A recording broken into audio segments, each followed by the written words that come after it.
Jet lag is a fairly common problem.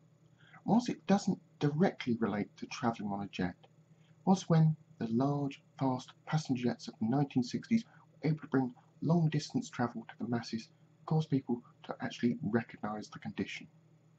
So what is jet lag? What causes it? And what can you actually do about it? As I said, jet lag isn't anything to do with travelling fast. It's just that fast travel enables you to get from one part of the world to another fairly rapidly. The result of travelling those distances will be that the sun will rise and set at different times than it used to, and this upsets the normal sleep and wakefulness pattern that you've established. It's the same problem encountered by those people switching between a day shift and a night shift, and as such can seriously impact on that person's productivity, not to mention their health.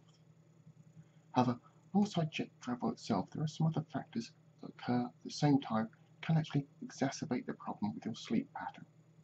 Travelling a long distance by jet can have a serious impact on the body, as the whole flying process can be quite stressful, and the flight itself can be cramped, the oxygen levels on the plane will be less than ideal, and you also may become slightly dehydrated.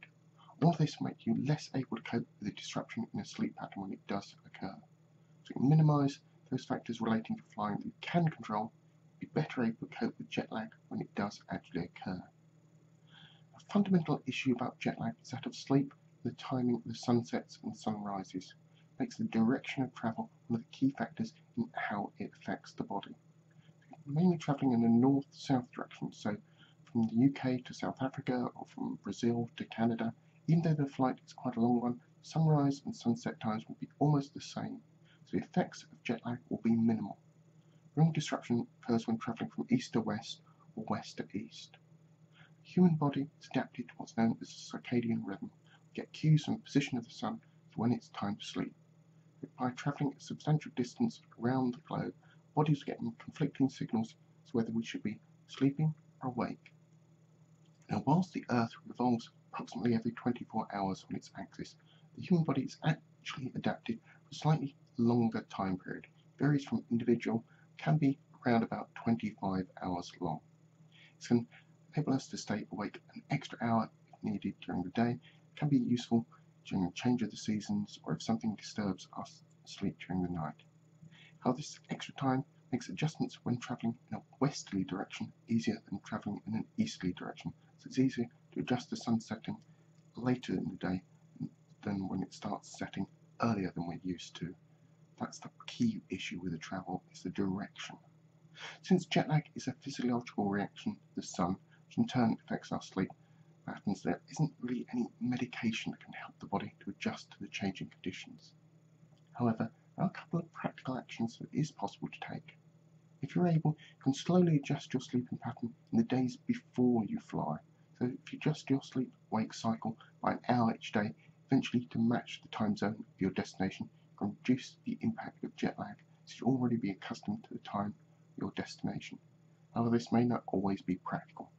Another way is to extend your waking hours on arrival, and then get a full or even a slightly extended night's sleep. It can allow you to settle into the new time zone for your sleep.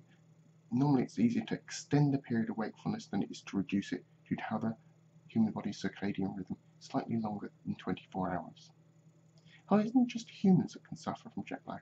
Some animals, especially our close relations like apes and monkeys, can also suffer from jet lag. In fact, most animals that have distinct periods of wakefulness and sleeping relating to the sun can also suffer from jet lag. However, those animals like cats and dogs, which have the seeming ability to take a quick nap anytime they feel like it, are less likely to suffer problems with jet lag. By preparing, being aware of jet lag, you can actually minimise the effects, at least be ready for them when they happen. However, they do have implications for airline safety, as pilots are very prone to jet lag, a major factor in why they can sometimes fall asleep at the controls.